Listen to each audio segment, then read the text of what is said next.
క్రైస్తులన్నీ ఎప్పుడు బయటపడతాయి తెలుసా? ఇలాంటి పెళ్లిళ్ళ కార్యక్రమాలు వచ్చినప్పుడు, దినాలు వచ్చినప్పుడు, ఇలాంటి వచ్చినప్పుడు మన పరిస్థితులన్నీ బయటపడతాయి. అన్ని ఆచారాలు చేసి దేవుణ్ణి శక్తిని పోగొట్టుకుంటావా? దేవుణ్ణి ఎరగవా? దేవుడు ఏం చేయమన్నాడు, ఎలా చేయమన్నాడు? అన్ని ఆచారాలను పాటించమన్నాడా? ఇప్పటికీ క్రైస్తవ పిల్లలు, దేవుడి పిల్లలు ఇప్పటికీ మెడలో తాలిబొట్టు ఉండేవాళ్ళు, కాళ్లకు మెట్టలు వేసుకునే వాళ్ళు, చేతికి గాజులు వేసుకునే వాళ్ళు, పూలు పెట్టేవాళ్ళు, బొట్టు పెట్టేవాళ్ళు. ఇవన్నీ అన్ని సాంప్రదాయాలు, అన్ని ఆచారాలు. నువ్వు క్రైస్తవుడివి ఎలా అవుతావు? క్రైస్తవురాలు ఎలా అవుతావు? ఎవరు ఆచరిస్తున్నాడు?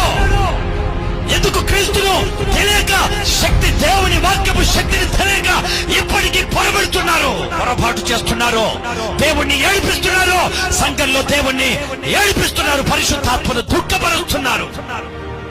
ఎన్నో సంఘాల్లో బలిపీఠాల మీదకి అన్యజనులను ఎక్కించి సంఘానికి ₹1,00,000 10 లక్షలు కానుకలిచ్చారని పరిశుద్ధ స్థలాల మీదకి ఎక్కించి పరిశుద్ధ స్థలాల్లో నిలబెట్టి దేవుని నామాన్ని అవమానపరిచే వాళ్ళు సంఘాల్లో ఎంతమంది లేరు? వీరందరూ